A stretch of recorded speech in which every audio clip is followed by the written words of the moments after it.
স্বামী স্ত্ৰীৰ মিলনৰ ফলতহে সন্তান জন্ম হয় তেনেহলে তোমালোকৰ এতিয়ালৈকে কিয় হোৱা নাই নে মিষ্টাৰ ৰাজে তোমাক ধোৱা নাই নে চকু মিলি তোমাক চোৱা নাই নমস্কাৰ মই মৃদুস্মিতা এটা কথা কিন্তু সঁচা আল্লাই সন্তান জন্ম নিদিয়ে কথাখন কিন্তু হয় তেখেতে দিয়াই কিন্তু তোমালোকে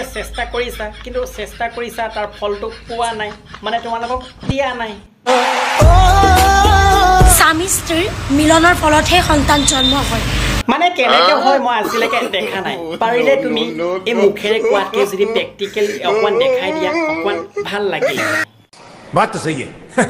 ঠিক সেইদৰে ভগৱানে সন্তান জন্ম নিদিয়ে হ'ব দিয়া মই বুজিছোঁ তোমালোকক নিদিয়া বাবে দুখ বেছি টেটু নাফালিবা নহ'লে লাগিব তোমাৰ ভোক স্বামী স্ত্ৰীৰ মিলন হ'ব লাগিব তেতিয়াহে এটা সন্তান এই ধৰালৈ আহে মানে তুমি যে ইমানখিনি জনাৰ পিছতো যে এতিয়ালৈকে তোমালোকে পোৱা নাই নে তোমালোকৰ হোৱা নাই মানে লাজ নকৰিবা সঁচা কথাটো ক'বা নে চেষ্টা কৰি চোৱা নাই হয়নে নহয় জলদি কমেণ্ট কৰিব একদম মামাই ৰাইট কথা কৈছে এই যে আমি কওঁ ভগৱানে সন্তান জন্ম দিলে আল্লাই সন্তান জন্ম দিলে এইবিলাক একদম মিছা কথা